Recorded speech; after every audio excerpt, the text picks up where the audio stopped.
Hello everyone, welcome to Dream UGC Net. I am Sapna and I am net qualified in labor welfare and HRM. So, here I am with a new video on IHRM, that is International Human Resource Management. So, without further ado, let's get started. So, meaning of IHRM: the human resource management issues and problem arising from the internationalization of business and the human resource management strategies, policies and practices which firm pursue in response to the internationalization process. That means कोई भी activity जो कि international level पे हो रही है, यानी कि कोई भी ह्यूमन रिसोर्स मैनेजमेंट एक्टिविटी जो कि एक इंटरनेशनल लेवल पे होती है, तो वो कहलाती है international human resource management, right? तो international human resource management is the process of procuring, allocating and utilising human resource properly. यानी कि हम ह्यूमन रिसोर्स मैनेजमेंट में क्या करते हैं, एचआरएम में यही सब करते हैं, प्रोक्योरिंग यानी कि एलोकेट करना, ह्यूमन रिसोर्स यूटिलाइज करना properly.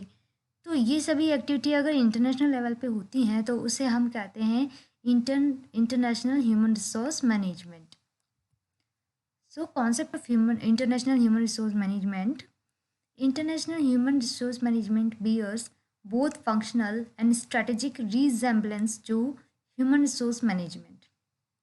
Functionally, it performs almost the same set of activities as human resource management: recruitment, selection, performance management, compensation, training, industrial relations, career management, etc.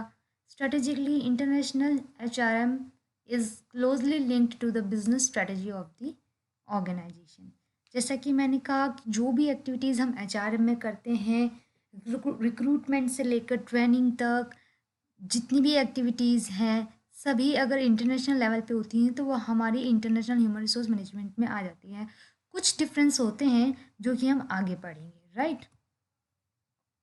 Hence, international human resource management can be defined as the set of activities involved in hiring, managing performance, managing performance, compensation, training, and relations with employees hired to manage internal operations of a company with a view to ensure the success of their international business and strategy.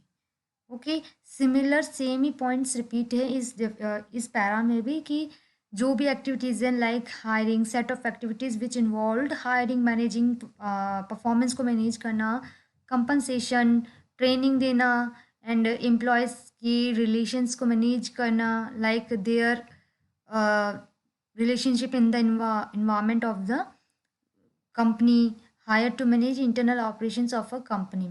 So all these activities which involves at the international level, that is international human resource management. These are few diversities which international human resource management face, and that these diversities should be properly trained to the or properly inculcated in the employees of the organization. Means कि जो भी organisation के employees हैं, manager हैं, whoever so, सभी को ये चारों चीज़ें, मतलब उनके अंदर एक गुण होना चाहिए इन सभी का, like cultural diversity they should know, workforce diversity, language diversity, economic diversity. क्यों? क्योंकि इंटरनेशनल लेवल पे एक एम्प्लॉय को, एक इंडिविजुअल को ये चारों चीज़ें फेस करनी पड़ती हैं। कल्चरल डाइवर्सिटी का बहुत मेजर रोल होता है, क्योंकि डिफरेंट डिफरेंट कल्चर में जाके जॉब करना, ड्यूटी करना, that is really important and that should a employee know about all the culture. Workforce diversity definitely, क्योंकि डिफरेंट डिफरेंट वर्कफोर्स होता है, डिफरेंट वे होता है। अगर आप एक इंटरनेशनल लेवल पे जाते हैं, आपको डिफरेंट डिफरेंट कंट्रीज़ में भेजा जाता है एंड वहाँ का जो वे ऑफ वर्किंग होता है, स्ट्रक्चर होता है, तो वो आपको एक्वायर करना पड़ता है। तो ये वर्कफोर्स डाइवर्सिटी भी फेस करना पड़ता है। लैंग्वेज डाइवर्सिटी, कल्चर डाइवर्सिटी के साथ तो लैंग्वेज डाइवर्सिटी आती ही आती है। एंड इकोनॉमिक डाइवर्सिटी, यानी कि आप जहाँ जाओगे डिफरेंट कंट्रीज़ में, तो वहाँ पे डिफरेंट डिफरेंट इकोनॉमिक सिस्टम होगा, तो that also you have to face, right.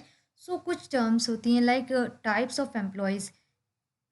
International level पे क्या होता है, डिफरेंट टाइप्स ऑफ एम्प्लॉयज़ होते हैं। Like first of all parent country national और होम कंट्री नेशनल, यानी कि जहाँ पे आपकी कंपनी का हेडक्वार्टर है, आप पेरेंट और होम से दोनों से समझ सकते हैं। जहाँ हेडक्वार्टर होगा वो पेरेंट कंट्री नेशनल होगा, यानी कि अगर कोई एम्प्लॉय हेडक्वार्टर में कर रहा है, ड्यूटी कर रहा है या फिर जॉब कर रहा है, तो वो रेजिडेंशियल होगा, permanent resident of the country where the firm is headquarter. तो हम उसको क्या बोलेंगे, उस एम्प्लॉय को बोलेंगे हम पेरेंट कंट्री नेशनल। और मतलब IHRM की टर्म्स हैं ये। जो एम्प्लॉई हेडक्वार्टर में जॉब कर रहा है उसको बोलेंगे हम पेरेंट कंट्री नेशनल या फिर home country national, right.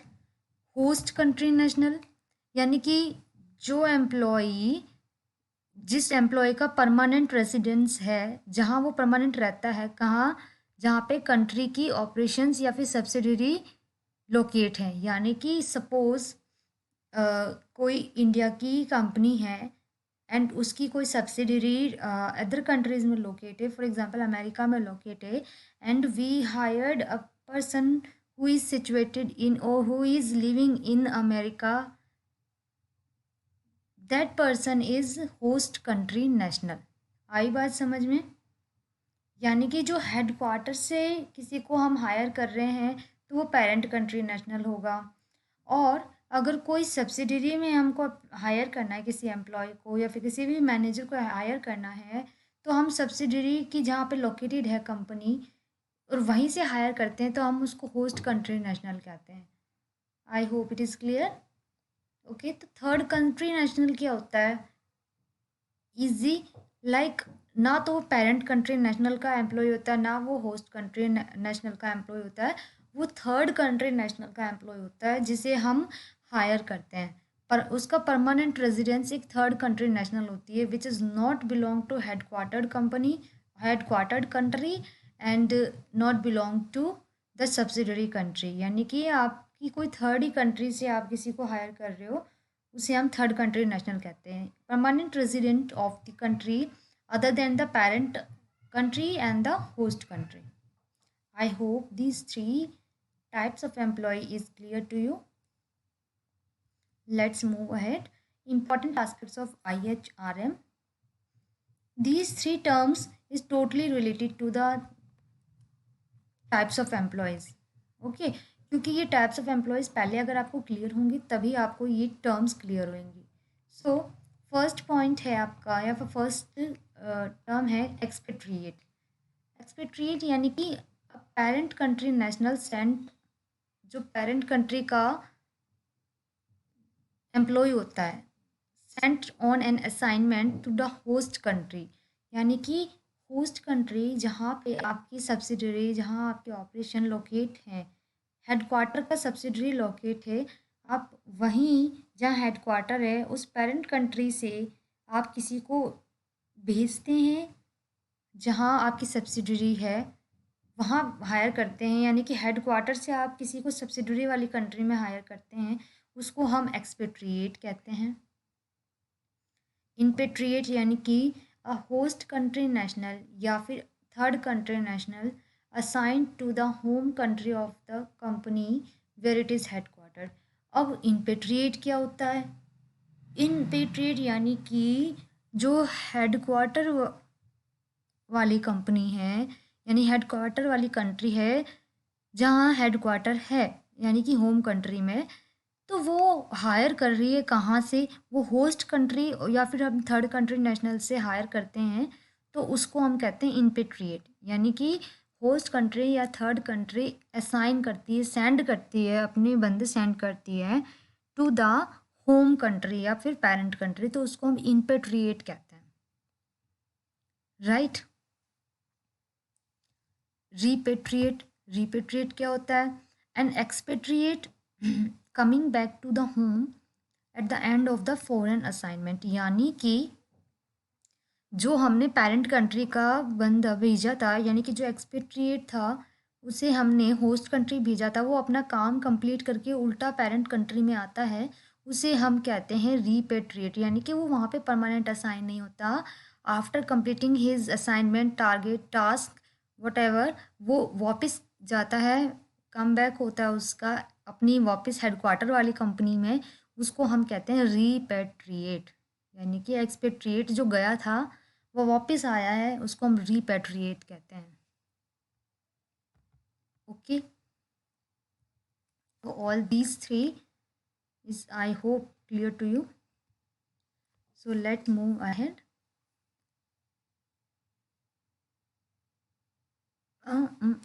I think I have repeated these slides to you. Okay, it's okay.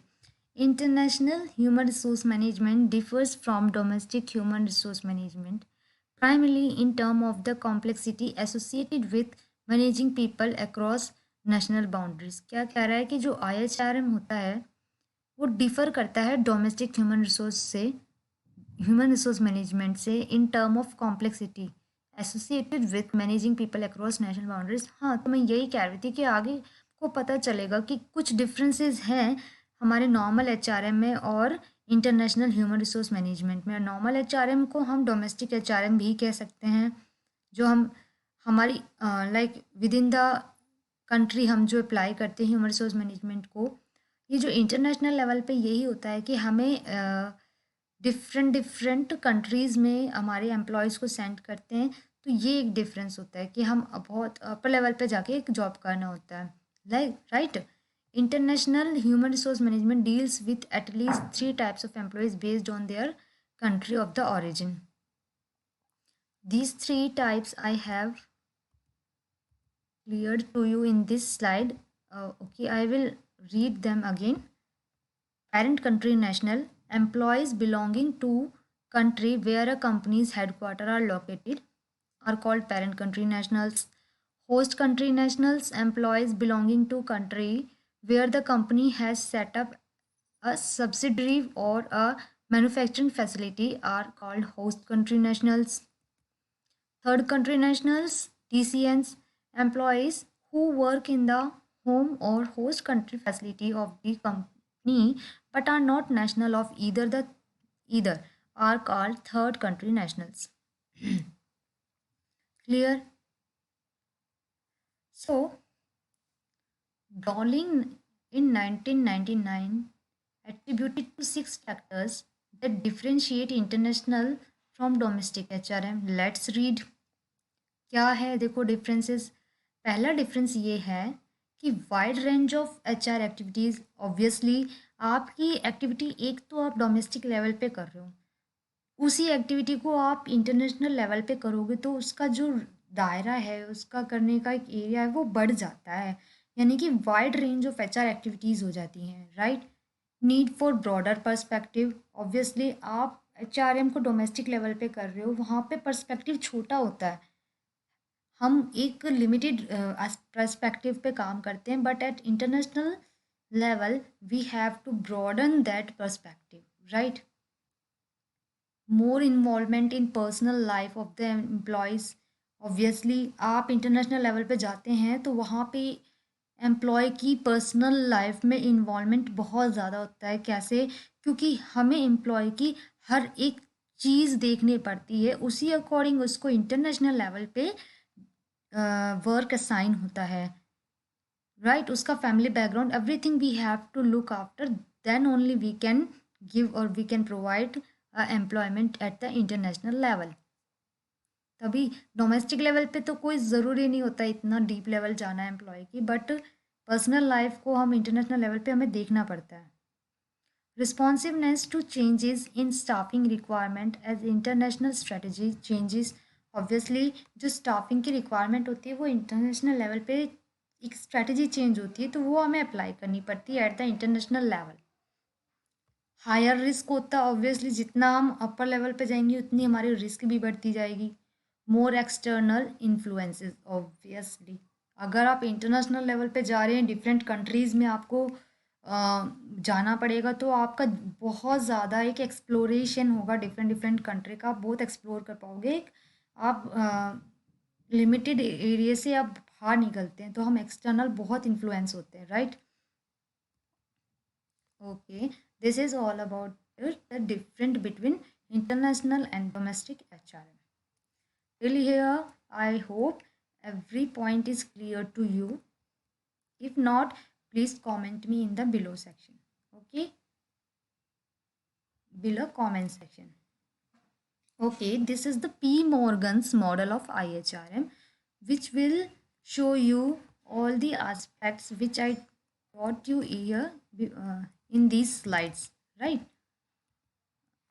Look, host country nationals, parent country nationals, third country nationals, these are the types of employees. Host, home और other, हम इनको countries कहते हैं. Host headquarter होती है, home headquarter होती है, host subsidiary होती है, other third country national third होती है. और हम सब क्या करते हैं, ये प्रोक्योर करते हैं, एलोकेट करते हैं, देन उसको यूटिलाइज करते हैं. यहाँ हमारी ह्यूमन रिसोर्स की एक्टिविटीज़ होती हैं. ये एक पी मॉर्गन का मॉडल है जो कि IHRM का है, right? There is nothing about to explain. I have explained all these points here. Let's move ahead. Now, let's read staffing approach,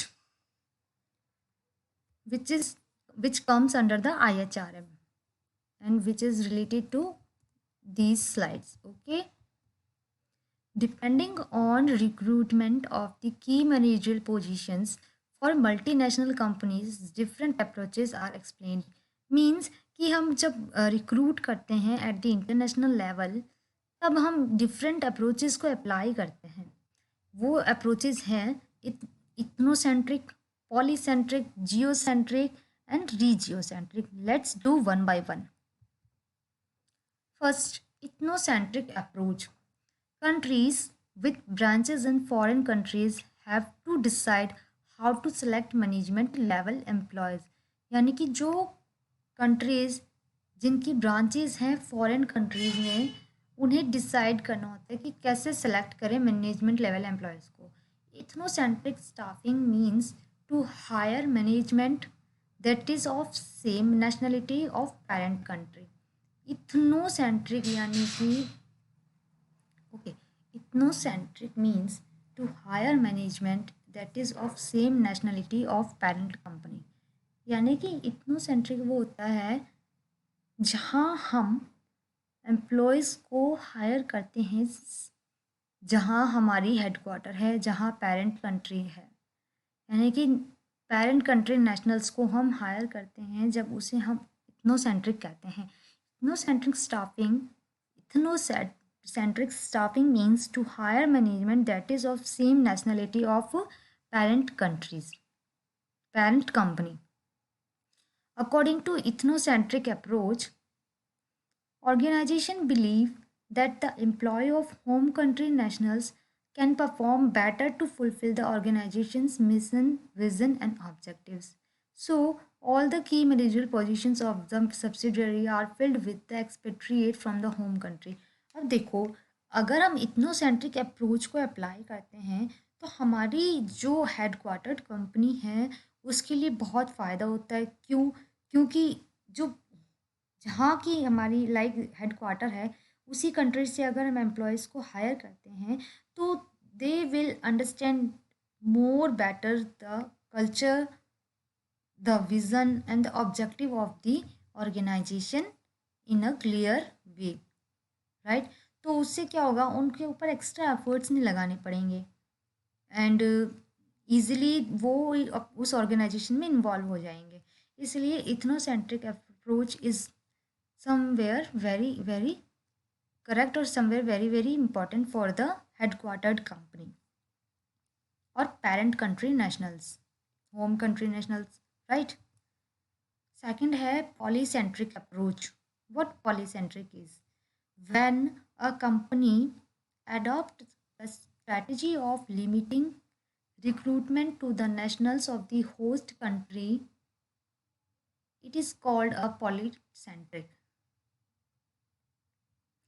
यानी कि जब हम हायर करते हैं मैनेजर लेवल पे या फिर किसी भी लेवल पे एम्प्लॉय को होस्ट कंट्री से।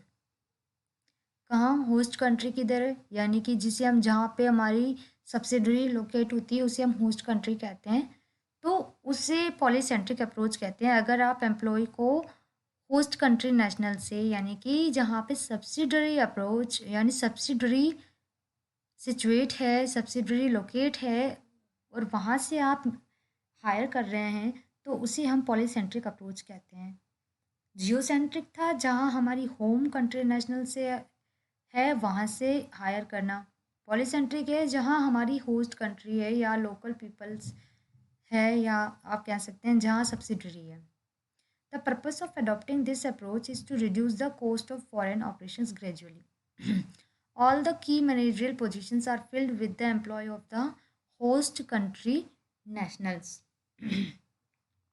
मीन्स अगर आपकी इंडिया में हेडक्वार्टर कंपनी है एंड आपकी उसकी सब्सिडरी में अमेरिका में है, आप सब्सिडरी की जो आपकी ब्रांच है यानी कि सब्सिडरी कंपनी है वहाँ पे आपको मैनेजर लेवल पे हायर करना है, तो आप अगर उस एरिया यानी सब्सिडरी वाले एरिया से करते हैं तो उसमें कॉस्ट भी कम होता है, यानी कि आपको हेडक्वार्टर से नहीं हायर करना पड़ेगा, आप वहीं के एरिया से हायर कर लो, तो उसे हम पॉलीसेंट्रिक अप्रोच कहते हैं। Many companies are adopting these approach because they believe the host country nationals can help in fulfilling the objective of the organization with a better understanding of the local culture, beliefs and values. Here, subsidiary is given freedom to take decisions and formulate strategies according to the local business environment and vision and mission of the headquarters. Okay, here यानी कि subsidiary एक freedom देती है to take decisions and formulate strategies according to the local business environment, right. जहाँ आपकी subsidiary locate है तो वहाँ एक फ्रीडम होती है वहीं की आप डिसीजंस ले सकते हैं। अगर आप एट मैनेजर लेवल पे हायर कर दी जाते हैं और आपको वहाँ के लोकल एरिया की नॉलेज है तो आप फ्रीडम हो जाती है, आपको एक फ्रीली आप डिसीज़न ले सकते हो। अब सपोज़ करो जहाँ हमारी सब्सिडरी है, हमें वहाँ मैनेजर लेवल पे हायर करना है एम्प्लॉय या फिर एम्प्लॉय यस वर्कर। आपको अगर हेडक्वार्टर सेंड करती है, भाई लो हम सेंड करेंगे और हम सेंड करेंगे, हमारा हेडक्वार्टर है जहाँ वहीं से सेंड करेंगे, और वो हेडक्वार्टर का जो एम्प्लॉय होगा वो उसे नॉलेज नहीं होगी जहाँ सब्सिडरी लोकेट है उस एरिया की, तो वो फ्रीली डिसीज़न नहीं ले पाएगा, राइट। तो इससे कि एक तो कॉस्ट भी ज़्यादा लग जाएगी, फॉरेन एम्प्लॉय हो जाएगा, राइट। तो फ़ायदा यही है कि जहाँ पे होस्ट कंट्री नेशनल है वहीं से आप एट द मैनेजरल पोस्ट पे एम्प्लॉय को हायर कर लीजिए, तो that will be more beneficial. This is polycentric approach. Geocentric approach, when a company adopts the strategy of recruiting the most suitable person for the position available in it, irrespective of their nationalities, it is called geocentric approach। यानी कि ना तो वो ये देखती है कि वो होस्ट कंट्री का है, ना वो ये देखती है कि वो हेडक्वार्टर्ड कंट्री का यानी कि पेरेंट कंट्री नेशनल है। वो बेस्ट फिट देखती है, बेस्ट फिट यानी कि उस पोजीशन के लिए एक बेस्ट पर्सन हायर करना है इर्रिस्पेक्टिव ऑफ द नेशनलिटीज़, तो उसे हम जियो सेंट्रिक अप्रोच कहते हैं। According to geocentric approach, organisation hire neither the home country national nor the host country nationals preferably, यानी कि ना तो वो होम कंट्री से करती है ना वो होस्ट कंट्री से हायर करती है, वो थर्ड कंट्री नेशनल से हायर करती है, उसे हम जियो सेंट्रिक अप्रोच कहते हैं। They recruit employees on the basis of the concept right person for the right job. Geocentric approach facilitates competitive advantage by hiring most talented and eligible people, right? अब polycentric approach में क्या होता है, वो ये देखते हैं कि हमारा खर्चा नहीं होगा कि दूसरी कंट्री से हमको एम्प्लॉय हायर करना पड़े, जहाँ पे सब्सिडरी लोकेट है हम वहीं से पर्सन को हायर करेंगे। और होस्ट कंट्री क्या देखती है, सॉरी होम कंट्री क्या देखती है, हम हेडक्वार्टर से ही हमारे मैनेजर लेवल पे हायर करेंगे। लेकिन जियो सेंट्रिक अप्रोच क्या देखता है कि हम राइट पर्सन को हायर करेंगे चाहे वो कोई सी भी कंट्री से हो, वो थर्ड कंट्री से हायर करते हैं geocentric, right? That is geocentric approach. Now, regiocentric approach. What is regiocentric? Regiocentric approach is an international recruitment method wherein the managers are selected from different countries lying within the geographic region of the business. Business with a presence in neighboring countries can use this approach to adopt an integrated work environment for the whole region. It helps them develop a unified strategy and save cost. Right. तो ये क्या कहना चाह रहा है कि ये एक ऐसा मेथड है जो कि मैनेजर्स को हायर करता है, सेलेक्ट करता है डिफरेंट कंट्रीज से, जो कि geographic region of the business. For example, देखो इस पिक्चर से समझते हैं हम. पेरेंट कंट्री है, ये पेरेंट कंपनी का ये हेडक्वार्टर है, ये सब्सिडरी कंट्री है. फॉर एग्जांपल ये इंडिया में है और ये है आपकी अमेरिका में. ओके. तो ऐसी कंट्री से मैनेजर्स को हायर करना, यहाँ ये मैनेजर्स राइट हायर करेंगे जो कि इस होस्ट कंट्री के नियर बाय कंट्रीज होंगी, नियर बाय जो इनके आसपास जो भी कंट्रीज होंगी वहाँ से हायर करना, उसको हम रीजियो सेंट्रिक अप्रोच कहते हैं, राइट. यहाँ लिखा है देखो, employee selected from within the region that closely resemble to the host countries. Businesses with a presence in neighboring countries can use this approach to adopt an integrated work environment for the whole region. यानी कि जो business neighbour countries में situate होते हैं वो इस approach को apply करते हैं, right. It helps them to develop a unified strategy और उनसे उनकी सेव कॉस्ट भी सेव होती है. हियर कुछ एग्जांपल है, जैसे कि FMCG कंपनी है, वो यूटिलाइज करती है this strategy as reason trend to share the same food patterns as well as language and culture. Coca-Cola and Pepsi have used this strategy successfully to grow their business and brand. तो कहीं ना कहीं ये approach भी develop करती है आपकी company को after hiring the managers, right. तो ये अप्रोच भी बहुत बेनिफिशियल है. So according to the organisation, every organization apply the different approaches which they need, right. According to their requirement they apply the approaches, right. So this is all about the IHRM in this video.